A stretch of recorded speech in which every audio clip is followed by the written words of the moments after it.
Let's start things off with 4 examples. The first 2 are going to come from Brazil, and the second 2 are going to come from Argentina, both in the decade of the 1960s. This first work is by Lydia Clark. It's called Bicho de Balsa, Pocket Critter from 1966. This is just one of many of her critters, bichos, that she started in 1960.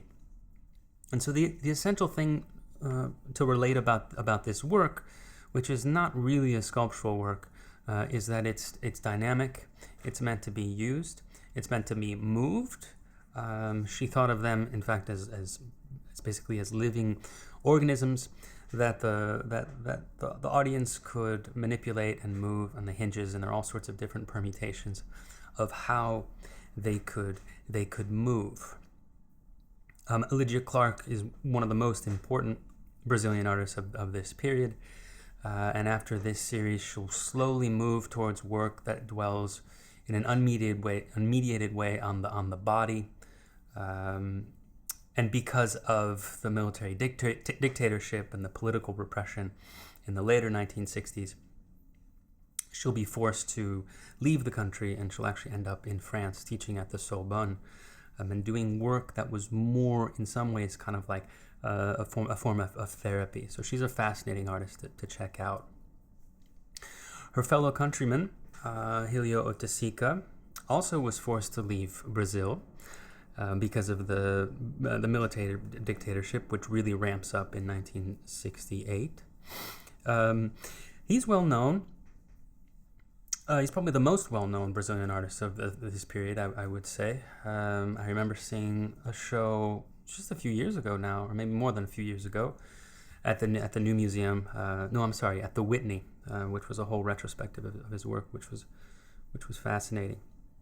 So Helio Otesica, sometime around 1964, he leaves behind more static forms of painting and making art, and he's really influenced by the favelas around Rio, and he starts interacting with people that live in these favelas, and he starts to see how they live and how they dance. Especially the samba, and he, in fact, from what I've read, he becomes really proficient as a samba dancer, and he starts making works that are again not works that are static, but works that are meant to be worn and used and moved with. So these are his pretty well-known parangoles, which today MoMA has some in its collection, which when you see it, it's hung on the wall. And that's certainly not the original intention of these objects. They're not so much objects as they are clothes to be worn and moved around in and danced with.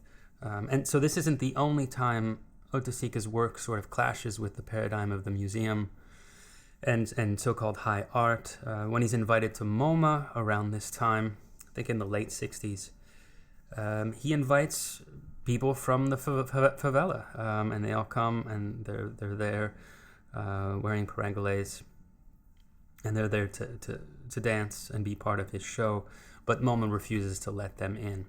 So a really counterintuitive, counter to the work move on MoMA's part, at least in the 1960s.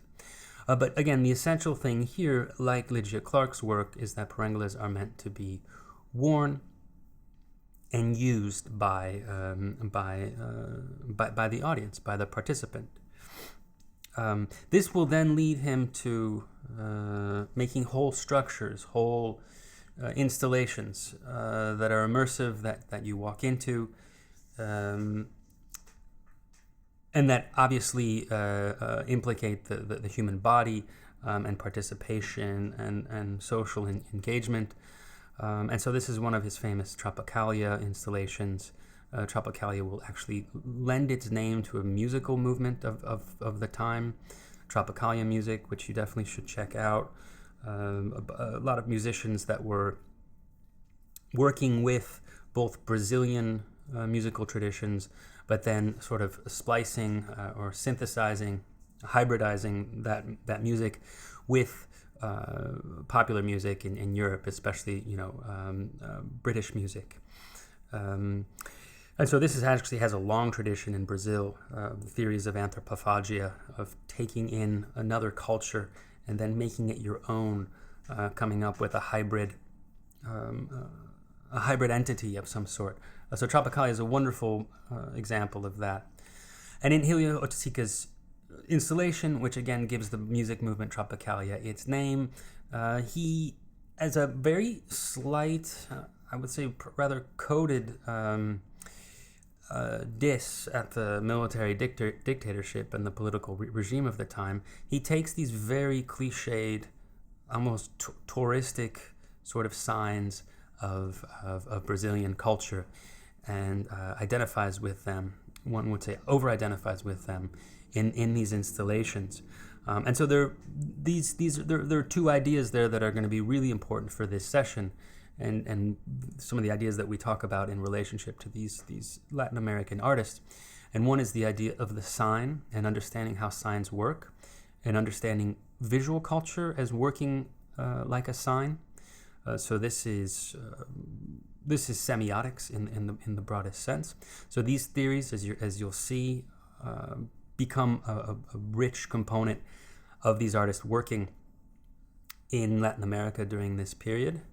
But also the idea of being subversive and transgressive politically, but in such a way that necessarily is a bit opaque or a bit oblique or not obvious. So in any case, this is another example of Oiticica coming out of his Parangles and his interest in movement and the body and Brazilian culture and politics. So if we move on to our third example, we begin with Lygia Clark, then we had Helio Oiticica, now we have Roberto Plate and his work for the Experiences 68 exhibition, the pretty notorious exhibition in Argentina at the Instituto di Tela. This was a work that comprised of two doors, and you can tell, like, one is a ladies' restroom and the other one is a men's restroom. And the gallery goer would go in thinking maybe this was actually the restrooms of the facilities of the space, but in fact when they went in, it was just all one big empty space. So if anyone had to go to the bathroom and they entered into this, they would have been sorely disappointed. But what turned out happening with this work is that people would not so much get upset, but they started interacting with it and putting up graffiti and doing things in the space that were aleatory, that probably couldn't have been conceived by the artists. So there was something, there was quite a bit of chance left up to this. I mean, if you have a bunch of people who come to see art and you present them with an empty fake bathroom, you can expect different behaviors. You can expect different reactions, and that's exactly what happened. And this work became a point of a point of contestation, and a point of and it became a problem for the authorities. They came in and cracked down and closed down the exhibition. I think the reasons have largely to do with what the graffiti was saying, so graffiti against the regime.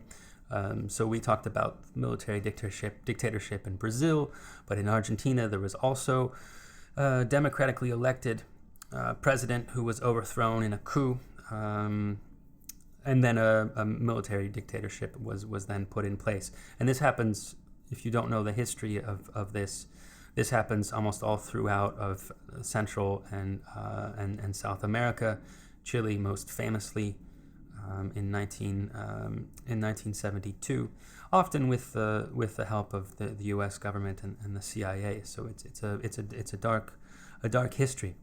So Argentina is also experiencing a repressive political moment, and this led to a cracking down on the censorship of this work, and actually the whole exhibition, which then led to all the artists throwing their works out into the street.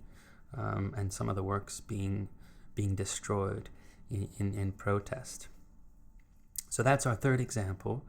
And then our fourth example, Graciela Carnevale's action for the cycle of experimental art, also in 1968. And this is a work, maybe not unlike Roberto Plate's work, but she led the audience into this space, which was her gallery space for this cycle of experimental art that was happening throughout the city, and then closed the space, locked it, and left. And so, as you can imagine, the work was about these people and their behaviors and what they would decide to do. At first, it seems like a funny, comical thing, but I think as time went on, it started to get maybe a little bit more frantic, and I'm sure the reactions were different from one person to the next. It reminds me a little bit of Buñuel's Exterminating Angels, a classic avant-garde film that I really recommend. And I'm not going to spoil anything, but if you've never seen Exterminating Angel, do check that film out at some point. And so they're in there, and what happens is someone that's like a passerby breaks them out and sort of ends the work. And I think, if I remember correctly, someone then is upset by this, and this person gets attacked for sort of ending the work. This work, which is comprised solely of this empty space and these people that happen to be audience members of this work. And so these four works, Lygia Clark and Helio Tessica in the Brazilian context, and Roberto Plate and Graciela Carnevale's works in the Argentinian context, they're all quite distinct from each other. They're really quite different from each other in many ways.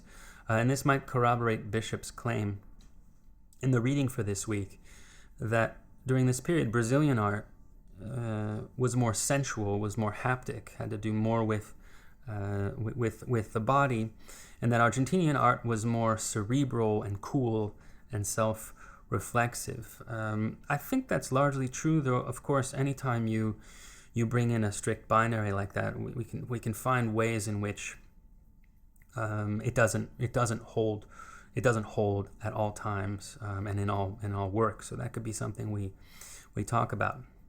So they're distinct, and yet there are certain things that are common to them. And of course, for the purposes of our class, the most obvious and the most important is the fact that the viewer, the audience for these works are participants. They participate in the work. And so this period in the 1960s is very important for the genealogy and the history we're tracing in this class of participatory art. And some of the works that we'll be looking at and discussing are, they're some of the first of their types of works, which then will become more prominent within the art world starting in the 1990s. So I'm thinking especially of the delegated performance, which we'll be talking about later on this semester. We already have the seeds of this in the Argentinian context.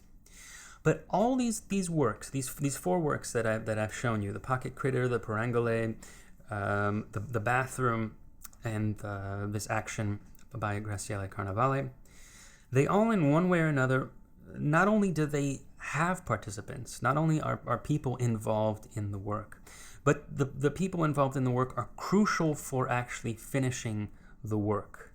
They're not only participating, but they're actually, in many ways, sort of collaborators with the artist in fulfilling or finishing, and in many instances, sort of dictating how the work will go and really end. So in other words, one way we could describe these works would be through Umberto Eco's open work, or sometimes he'll use the phrase "works in movement." And works in movement is a perfect way of describing these works that we start out with, because not only are they they're in movement, people are moving about in the works, but if there are objects involved, like the Perengeles or the critters of Lygia Clark, quite literally, the objects themselves are meant to move. They are works in movement. And so it's fruitful to think about these works within the context of Umberto's theory of the open work, a work among a number of other works coming out of European philosophy at this time that was highly influential on Latin America. Though, as always, when we're talking about influences from Europe or the United States, I don't think we should think of them as unilateral, imposed, or sort of one-way streets. These artists and thinkers that are not within the European or Anglo context, they will do. They're gonna pick up these ideas. They're gonna pick up these theories and run with it in their own way. Again, like within the Brazilian context of anthropophagia, of cannibalizing these outside influences, and not simply being slavish to them, but actually using them as tools and using them for certain situations, and in certain instances, developing them in ways that go further, or at least go differently than maybe they were originally intended to be taken as theories.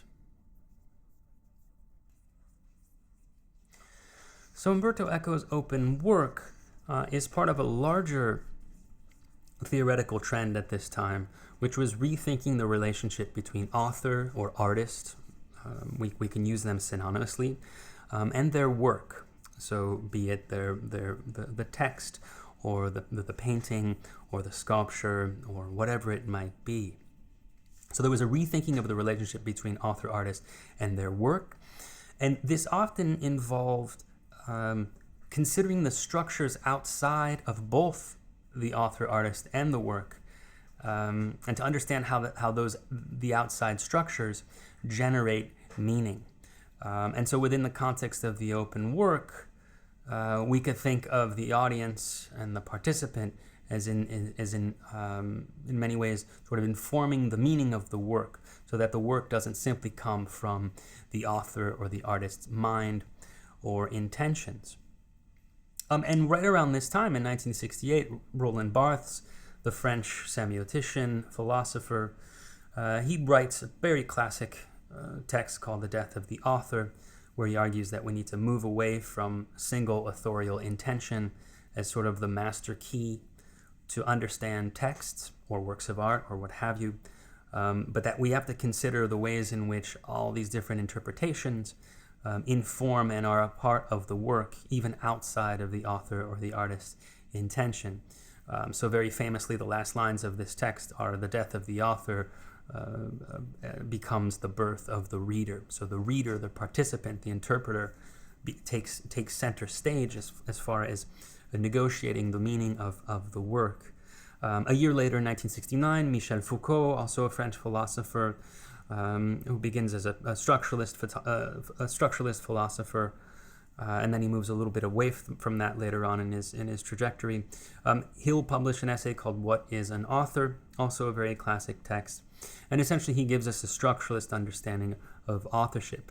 And by structuralist, I essentially mean, structuralism is a complicated intellectual movement that begins in the 1950s, or maybe all the way back to Saussure and linguistics in the early part of the 20th century. But it essentially dictates that meaning in culture, in society, doesn't pre-exist the context in which it finds itself in. So like the individual author doesn't just pre-exist and is part of possible options of taking place or existing, but actually it's the other way around, that the author is in many ways conditioned by the historical context and the structures in place in society, in politics, institutions, and ultimately power. Michel Foucault will call this discursive formation, so the way in which the author is a discursive formation, something that is conditioned by a multi-pronged set of forces and lines of power. And so we can tell that at this moment something is changing about the relationship between what we think of as an author, what we think of as an artist, and that things outside of the centrality of the artist start to become important and thematized. And I think we can see why this is important for the history of participatory art, because going all the way back to the historic avant-garde, what was one of the key preoccupation? Well, diminishing, if not outright doing away with notions of single authorship and authority. So this is very important. Umberto Eco's privileged examples, though, are not so much textual, although he does have textual examples. But what really gets him thinking, I think, about the open work, which is similar, or at least a fellow traveler to the theories of Roland Barthes and Michel Foucault, is not so much text or visual art, but music. And so there were developments in avant-garde music at this time that were important for him, and I think really help us understand what he means by the open work. So this is part of the score of an ultimately, I think he never actually finished it, it's in fragments. But Pierre Boulez's his third sonata for piano. And Eco is pretty clear about the relationship between the composer, the score, and the performer. And he says, quote, that the performer of this work collaborates with the composer in making the composition. So it's not merely a new rendition of a piano sonata, like if you play Beethoven's Opus 111, his last sonata, which is gorgeous. If you play that, if you're lucky enough and talented enough to be able to play that sonata, you're performing a rendition, an interpretation of that sonata according to the score in ways that are already more or less set by Beethoven himself. In Boulez's example, in this avant-garde work from the mid part of the 20th century, we have something more than a rendition or an interpretation. The work itself actually gets finished when it's performed, because there are ways in which it's up to the performer, to the pianist, as to which order he'll play these compositions. So there's an element of chance, and there's an element of the probabilistic. There's not one set way of playing this work. There are a number of different ways of playing it, and so we have to think of every rendition being one probability among others. And so this is what Eco means when he talks about the open work. It's a work in which the performer participates in the composition to such a degree that you have to think they also become part of the authorship. They're really finishing the work. So this is very interesting in the context of the works of art that we've just looked at and that we'll be discussing as we go forward. So now that we sort of understand what the open work is according to Umberto Eco, I wanted to bring another work that's not discussed in the readings, but I think is just a wonderful example of an artwork that's almost like an open work in the sense of a score. And this is Sildo Morelli's insertion into ideological circuits. This is the Coca-Cola project. It might be the most well-known one, but there are a number of different insertions into ideological circuits that he does. He's a very fascinating artist. I highly recommend checking out his work. Another part of his ideological circuit series was using banknotes, was using currency, altering that currency, and then sending it back out into the economy. And that's essentially what we have here with his insertion in ideological circuits Coca-Cola project. So Morelli's around 1970 realized that there are all these Coca-Cola bottles and Coca-Cola plants, multinational corporations going into different countries and setting up plants and benefiting off of cheap labor and less regulation. This is the whole history of sort of the neoliberal trajectory that we're still in many ways. He realized, well, all these Coca-Cola bottles are going everywhere, and then people drink them, they buy them, and they drink them, and then they send them back to the plant. They get sterilized and refilled, and then they go back into the public. And so in the one sense, the word circuit here is quite literal. Like there's a circuit between consumer and product and plant, and consumer, product, and plant. Like, it just runs on this feedback loop. And so he realized, well, why can't we alter these bottles and make a transgressive work out of them? Because if you'll notice the bottle on the right here on your screen, you can't really you'd have to really be paying attention to read the text on a Coca-Cola bottle like this, because the glass is clear and the text is in white. Whereas when it's filled with this dark, sugary liquid, you can read it very well, right? So that means that once you're done drinking it, you send it back to the plant. They probably won't see if anything's been changed, and that's exactly what he does. He'll go in and start changing the text. He'll start adding images, and they're often transgressive texts, like political forms of political speech. At a time in which political speech was quite dangerous, this 1970. Things like Yankee Go Home, anti-American sentiments, and political sentiments of various kinds.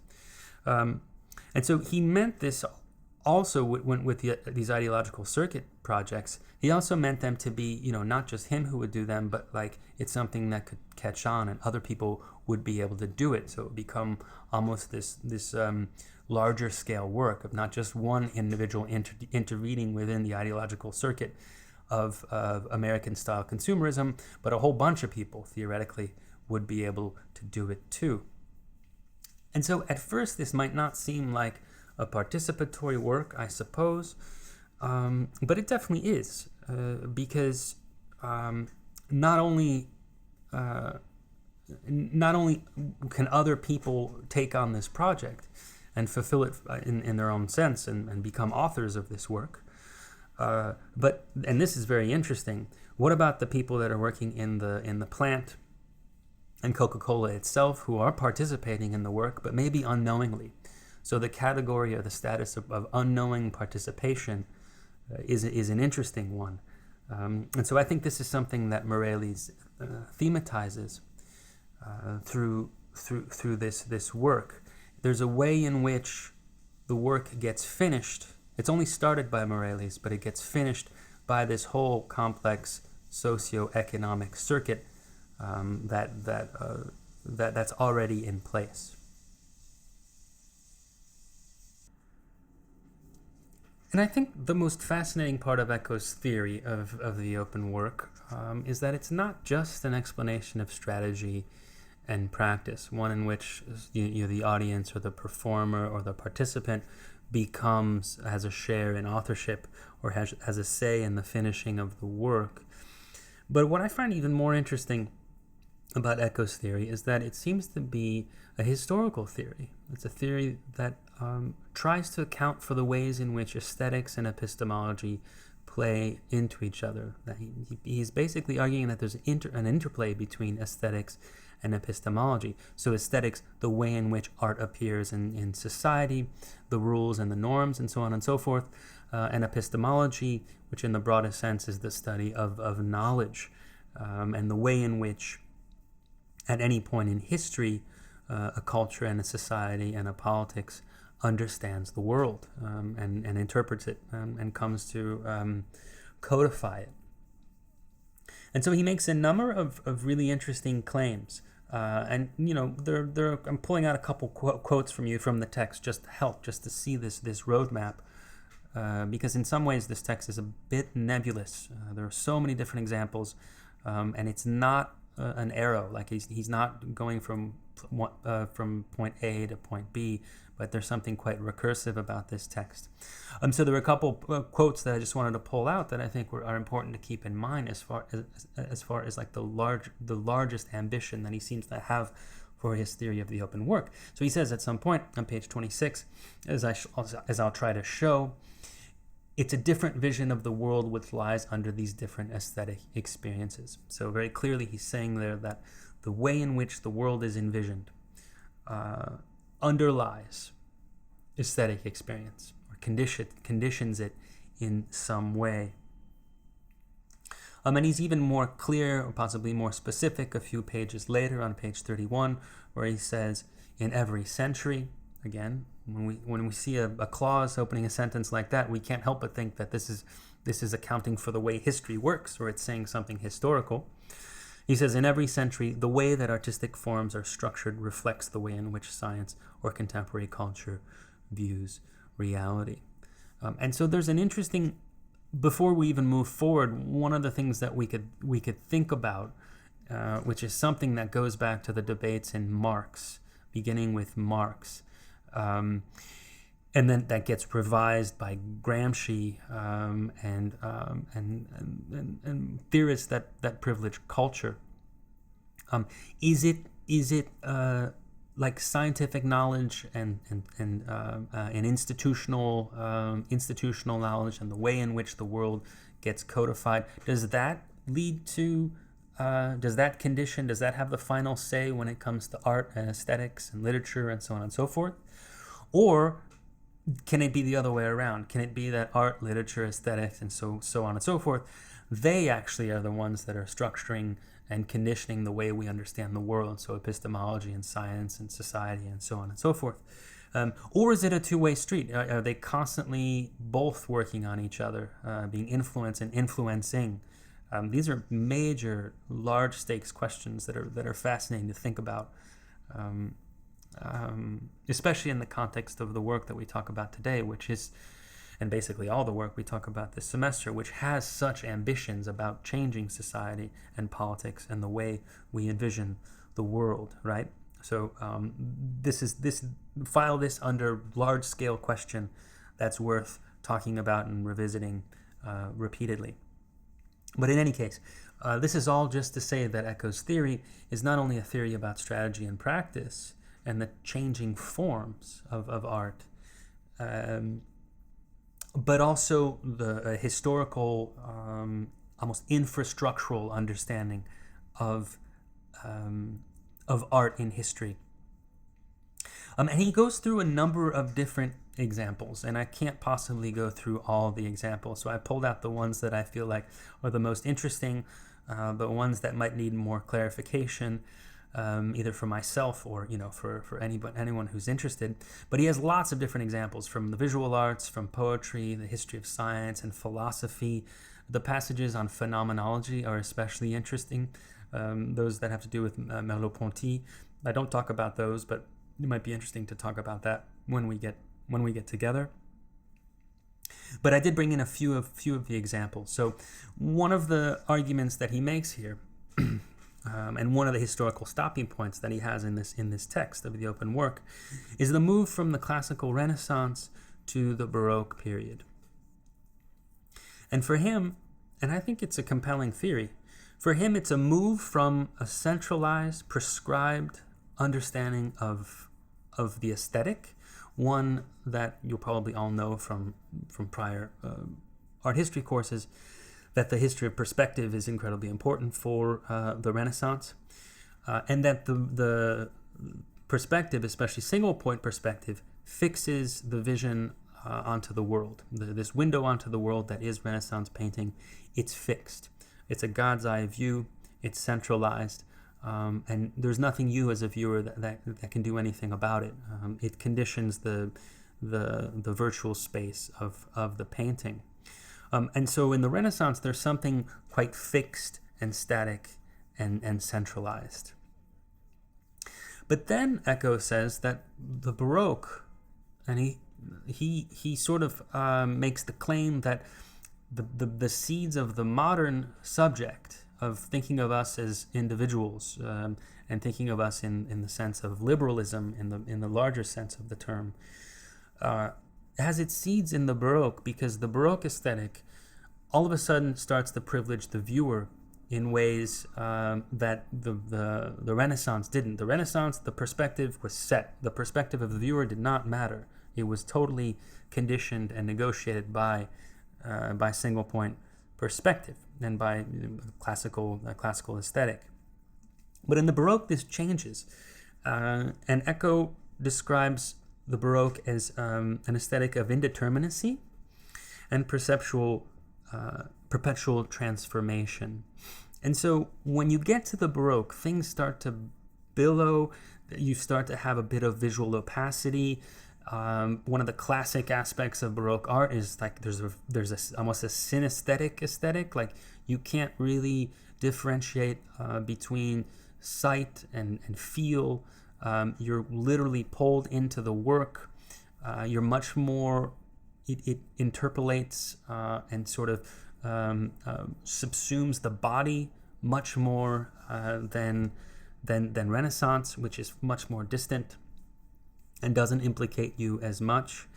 And yes, there's indeterminacy between like what's illusion and what's real space, what's painting, what's architecture. Everything is mixed together, so that, and this is I think Eco's point, is that our own perception becomes not only changeable, even when you walk around a Baroque work of art, but it starts to cling to the work. So you, as the individual viewer of the work, become much more important for the work than in the Renaissance, at least according to Eco. And this is a wonderful painting by Andrea Pozzo called The Glorification of St. Ignatius. I've seen this in person. It's really quite wonderful to see. It's a ceiling painting, and so this photograph is showing you from the ceiling up, from the floor up, and you get the sense of being sucked up into space in this really dramatic Baroque sort of way. And Eco makes an analog here, or a parallel, with the contemporary developments in science, so Copernicus and Galileo, and the idea that the fixed security of a geocentric world, which is the cosmos that goes all the way back to antiquity, and it's certainly the cosmos that the Christian Middle Ages will embrace, because, I mean, of course, God made our world the center of the cosmos. That, he says, is more analogous to Renaissance, the fixity of single-point perspective, which orders everything. But then when you get to the Baroque, and all of a sudden perspectives start to multiply, and you have all this indeterminacy, and you're no longer sure where the privileged perspective is anymore, then we've moved towards, I suppose, a more heliocentric conception of the cosmos, where we're no longer at the center. There's no longer fixed central point. Of course, when we get to relativity theory, things get even more complicated than that, something that Eco actually does talk about in this text. But before getting to that, this is just a really interesting historical argument that he's making between the move from the Renaissance to Baroque aesthetic and the change of the way, the changes and the changing paradigm within Western science, which is one that moves from the fixity of Earth as the center of the cosmos to one where now Earth is simply one perspective within a heliocentric galaxy.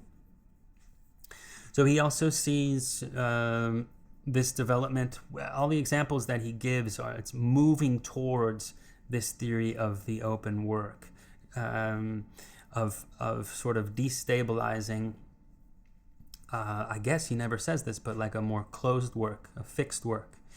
And so Stéphane Mallarmé, the famous French symbolist poet, he's an important stopping point on this history that he traces. This is his Un coup de dé n'abolira le hasard. A throw of the dice will never abolish chance. It's a wonderful poem, one of the first to really start to play and break down typology and the way in which text is laid out, in such a way that often you almost get the sense that the poem itself, like the scores of Berriot or Boulez, later on, that'll come later on in the 20th century, it's almost as you can start to think, oh, well, I can start moving, you as a reader, you can start like reading it from different angles, different topologies, and a different order, that of course you would never be able to do with Shakespeare or something like that, right? or William Blake or what have you, that this really starts to open the work. The privileged example that Eco gives from Mallarmé is his livre, it's just called Book, which was this unfinished work, and it was meant to basically encompass the whole world. It's this crazy, the book in which the world itself would become a book, which seems to me is a completely unfinishable work, and maybe that was somewhat the point. That would definitely be moving towards the open work, or the work and movement that Eco talks about. That would definitely relate to Mallarmé. And I also, this is not at all mentioned in Eco or in Bishop's reading, and it's not even in Latin America, though Manzoni has a nice influence on global art making of the time, especially arte povera. But I can't help but think of Piero Manzoni's Socle du Monde, Base of the World, which is a very funny work. It's a pedestal, but it's been turned upside down. So the idea is that the whole world, and by world here we mean planet Earth, is the sculpture, is the work, right? So this is almost like Mallarmé's livre, wherein a whole book would be the whole world. In Manzoni, Le Socle du Monde, at least in a conceptual sense, becomes the work. And it's interesting because Manzoni also does another base, like a base of magic or something like that, or it's called Magic Base. And that's one where anyone can just stand up on, and then they become a work of art. So for those of you that have already read the chapter on Argentina and the works from the 1960s, this will ring a bell, the idea of exhibiting a human being becoming a work of art. Their affinities with Manzoni. In any case, Kafka comes up in interesting ways in Eco's open work, and this is simply, I include this simply because I love Kafka. I've read almost everything I can about Kafka, and it's just a nice example because Eco spends quite a bit of time tracing the history of interpretation, from, like in the Renaissance, where interpretations become fixed, like in the medieval period, when you read a text, and it was almost always like a scriptural text, there are only so many ways you can interpret it, like it's fixed, it's closed. But then as you move forward outside of the Middle Ages, outside of the Renaissance, especially into the Romantic period, Romantic poetry is important for Eco, but definitely by the time you get to Kafka, now all of a sudden you get to an aesthetic world of sundry possibilities. Now it would almost be wrong to place a fixed interpretation on a work, like it's meant to stay open and indeterminate and suggestive. These are all important terms for Eco. And so if you've ever read The Metamorphosis, one of the classic short stories by, it's really maybe more of a novella by Kafka, spoiler alert, but Gregor Samsa wakes up and he's a cockroach. Why he is a cockroach is something that's endlessly debated, and one of the great aspects of the work and one of the great aspects of Kafka is that he doesn't just come out and say, well, this is the reason. It becomes this really strange, uncanny, open-ended sort of world in which multiple, even contradictory interpretations can be imposed on this parable of man becoming insect. So this is all on the path towards the open work that Eco is privileging. And I have to bring in the physics.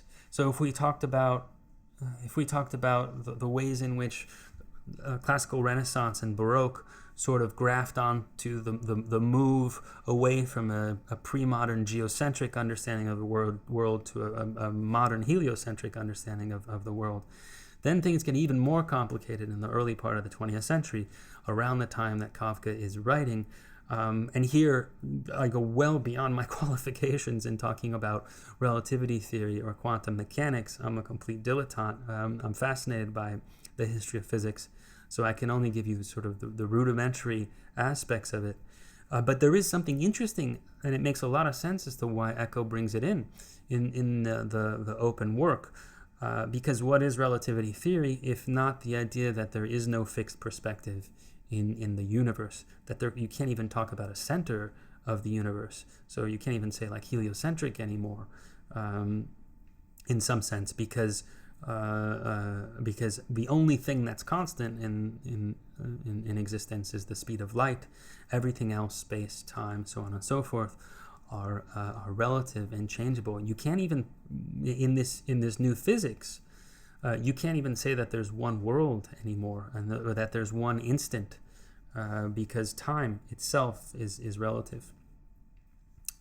So fascinating within the context of literature, where you start to have products in literature like Kafka, where all of a sudden there is no one perspective anymore, there is no one interpretation, there's simply multiplying interpretation according to the however many readers grab a hold of Kafka's work. So that's a really interesting analog.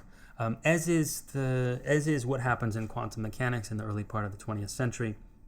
If relativity theory is the study of the very, very large, the cosmic, quantum mechanics studies the very crazy small, which is a world that is completely strange and different from our own, one that is run on probability. The quantum world, the quantum level, is a world of probabilities. So not simple cause and effect in sort of our Newtonian everyday world of this scale, but a world in which things can only be known probabilistically. So whether or not this electron is going to be here or there, we can only say in a probabilistic way. And there's this famous uncertainty principle from Heisenberg, where he realizes that when he's trying to study electrons, he realizes that we can either know where they are, but then we can't know how fast they're going, or we can know how fast they're going, but then we can't know where they are. So the difference between mass and velocity. And there are fascinating debates between Heisenberg and Niels Bohr, another really important physicist for the early quantum mechanics, where Heisenberg thinks that this is basically the limitations of our epistemology, of our science, like it's our scientific understanding that's limited. But Niels Bohr will go further and say that actually reality itself is undecidable. Like in reality, mass and velocity cannot be known together. So all this is super fascinating within the context of Eco and his analogy, or his, I don't think it's an analogy, I think he's sort of making a historical claim that in the earlier part of the 20th century, the perspective and our ability to interpret and know the world in a material sense is breaking down, or is being multiplied, and is probabilistic in the same way that literature in the form of Kafka, but others, is happening in similar ways, in the sense that there is no fixed interpretation. There's only the probable. So for me, fascinating stuff. But all of these examples that I've talked about, other than at the beginning of this session, and Boulez, his score, all of these are on the way to the open work, and they allow Eco to pull out these really important terms like suggestiveness, indeterminacy, the probable, multiple interpretations, and so on and so forth. It's kind of easy to see now how those will lead to the work not only being prey to multiple interpretations and undecidability and indiscernibility, but also the idea that those who are engaging with works end up, like, you can take it a step further, they end up actually manipulating and becoming authors and participants that actually finish the works itself. So this historical argument that he's making does make a lot of sense, though certainly when we talk about it, when we get together to talk about it, we could bring up some issues with it, Maybe there's something too cut and dry. Maybe there's something too kind of zeitgeisty about it. Who knows? We can talk about it for sure. And so I just want to finish this session by opening it up to certain themes and issues that I think are not part of at least this excerpt of the open work. And that's the question of politics. What is the relationship between the open work and the political? And so here on the slide, I'm just reiterating what I said a moment ago, that many of the examples that he gives in the central part of his text of the path towards the open work, they're not yet open work in the fullest sense. That for an open work to be an open work, the participant actually is finishing the work. And here's another interesting question that we might want to think through. Is there a way in which Eco isn't assuming a steadfast distinction between interpretation as something that's passive and participation as something that's active? So someone like Jacques Rancière, and she takes her cue from Rancière, Bishop herself, go a long way in deconstructing this binary of passive and active, and saying that it's actually not it's neither a useful binary nor is it one that holds water, because there are active ways of being passive, and probably passive ways of being active. So this binary starts to crumble a bit as you start picking it apart. And so I'm wondering if this text, which is from 1962, I'm wondering if Eco isn't holding to this binary a little too much between interpretation as something that's passive and then participation as the one step further as an active component of interpretation or of rendition or of engagement.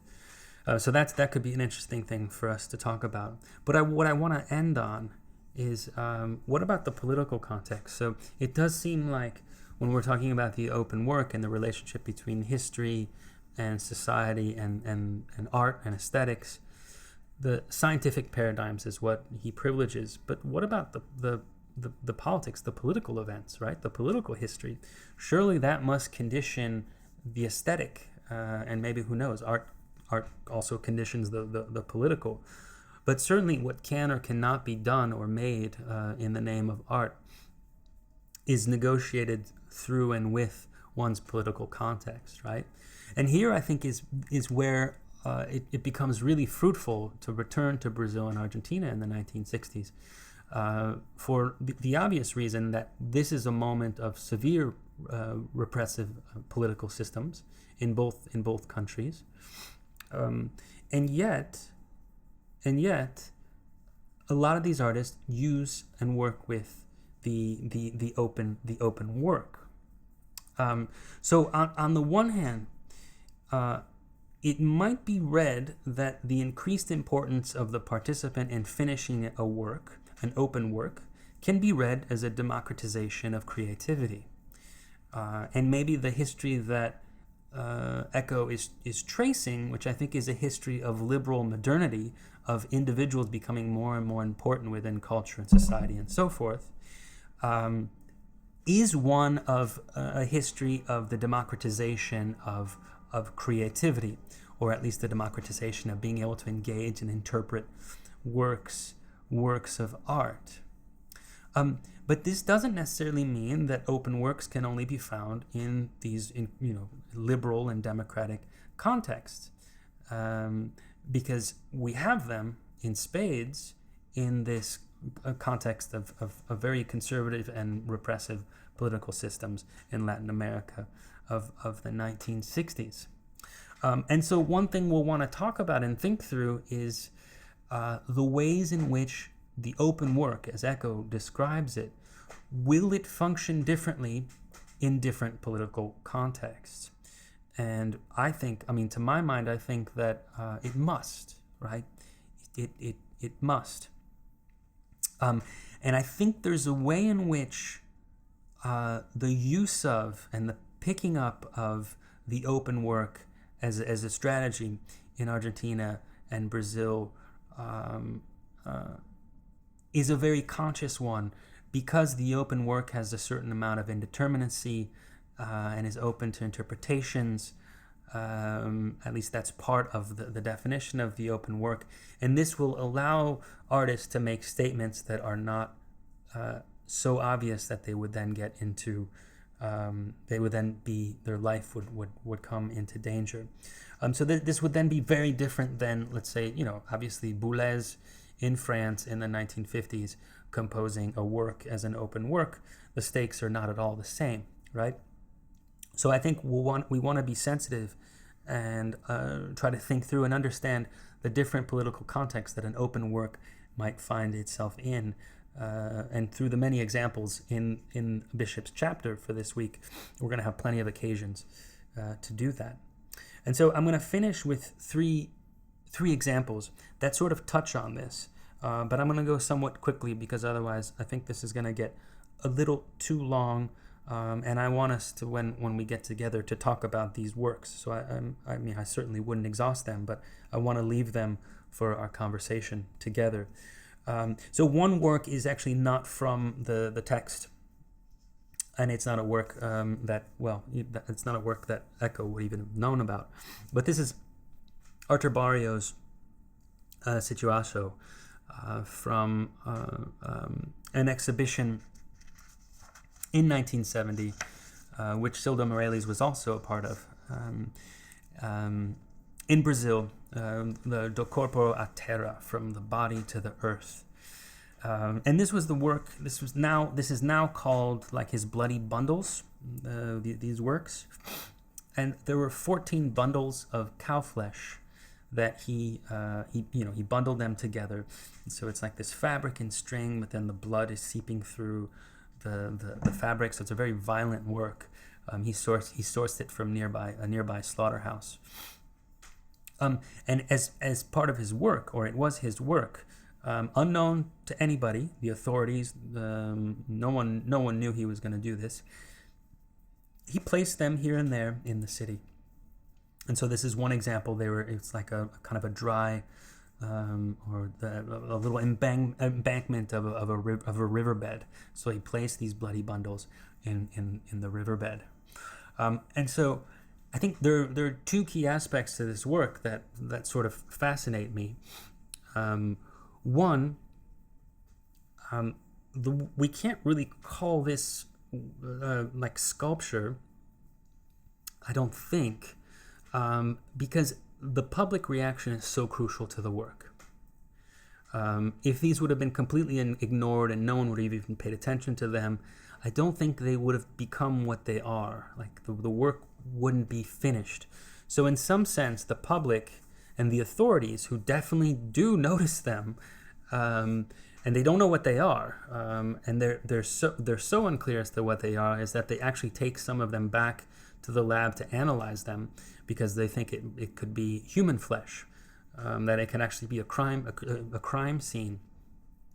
I think this lends itself to the idea of the open work, because without the public and without the reaction of the authorities, the work would not have gone down the path it did, which was alarm, which was crime scene, which was sort of this indeterminate masses of flesh that they didn't know quite what to do with.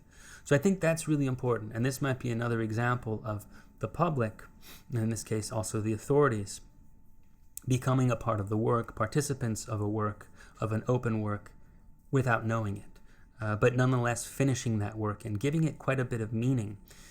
Because the other thing I find very interesting about this work is that it's definitely making a statement about political violence and people, being disappeared, people actually being killed by the state right at this moment.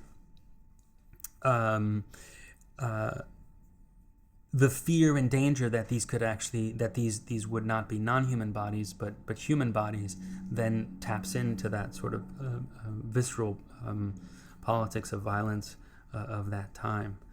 So not only the fact that these bystanders to the work, they finish the work, they're part of the work, but the indeterminacy of the bundles themselves, the suggestibility of them, I think is a key aspect of this work too. And all these terms are important for echo. And then we could finish with these two examples do come up in the text. So let's definitely talk about these at length when we get together. But Oscar Masata, he's a key theorist. He's the one who brings in Lacanian theory into Argentina. But he's reading all sorts of other things. He's influenced by, not only Umberto Eco, the open work becomes an important text for a number of these artists, but he's reading widely with this reading group, including Merleau-Ponty, and interestingly enough, Marshall McLuhan, who you may or may not know, but he's basically the progenitor of media studies, of media theory as we know it today. And his most famous statement is that the medium is the message, which there he's basically saying that the form in which information comes to you, actually inscribes conditions and imparts meaning in its own right. So how you're getting your information, what the medium is that's delivering that information, it dictates how you understand that information. That's sort of the 101 way of understanding the medium is the message. And this is fascinating in the way in which Masada and others take up happenings, which would be all the rage in New York, and as we saw in Paris and France at the time, but then turn them into sort of self-reflexive media, like an exercise in media studies. Because of course they'd only heard about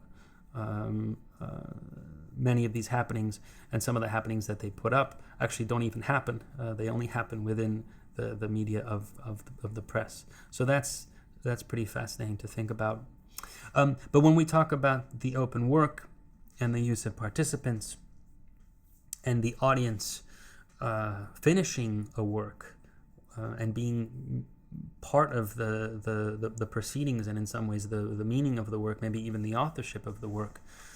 Masada's work to induce the spirit of the age from 1966, I think, is a key one.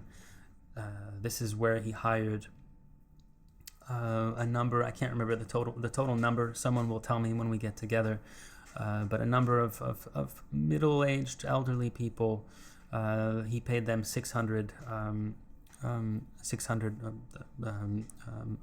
can't remember the currency, to stand there and have light blared, music and sound blared at them, light flashed at them, and at some point he even shoots a fire extinguisher at them, all for I think the span of an hour. And then he also pays an audience to be there to watch, but less. I think $200 or whatever currency, which I'm slipping my mind. And so the whole situation is a transactional one, and I imagine a very uncomfortable one. So if we do talk about this work in the context of as an open work, as a work in which Masada himself can't possibly be the only author of, because you have all these participants, then we want to think of it as the open work in a much darker mode. The tone of this is much darker, and there's something kind of sadistic, maybe even masochistic, depending on who you are within this setup of this installation. And so I think we can't understand or talk about this work without understanding and thinking about the political context at the time. So that's something we'll definitely talk about with this work. And I also want us to talk about Oscar Boni's the Worker's Family from 2 years later, 1968, where he got a working class family, the mother, the father, and the son, and he displayed them in the gallery. And usually middle class, wealthier people would go in the gallery and look at them. And so I think this is also an interesting work to talk about within the context of the politics of the time, the politics of participation, and understanding the open work in the Latin American context is one that's in a much darker, almost negative mode. These are these two works, the work by Oscar Masata and this work by Oscar Boni. These are in some ways dangerous works. Like there's something uncomfortable about them. But nonetheless, they are in certain ways indirect provocations at the time. So for their openness and for their inclusion of human beings as participants, as provocations, they're a bit indirect. We can't. There are ways in which we can interpret this that are political, but they're not outright against the repressive regimes. So again, this goes back to what I was saying a moment ago, where I feel like the deployment of the open work and this kind of participatory work within this context lends itself to that kind of opacity and indeterminacy, which is such a key aspect of the open work, as a form of almost self-protection on behalf of the transgressive artist. Okay, so let's talk about these works, the last few works, along with any of the other works I've brought in and that are in the reading for this week. Let's talk about them as we get together, both within the context of the open work of Eco's theories, but then I also want to just emphasize that I don't think we should stick with Eco's theory either, because I think there are all sorts of ways we want to interpret these works outside of the theory of the open work. Because that might actually limit us. So we now understand what the open work is and how it could be deployed, but we can go a step further and say, let's not, we can take off that theoretical lens and look at these works in another way that may be equally, if not more fruitful.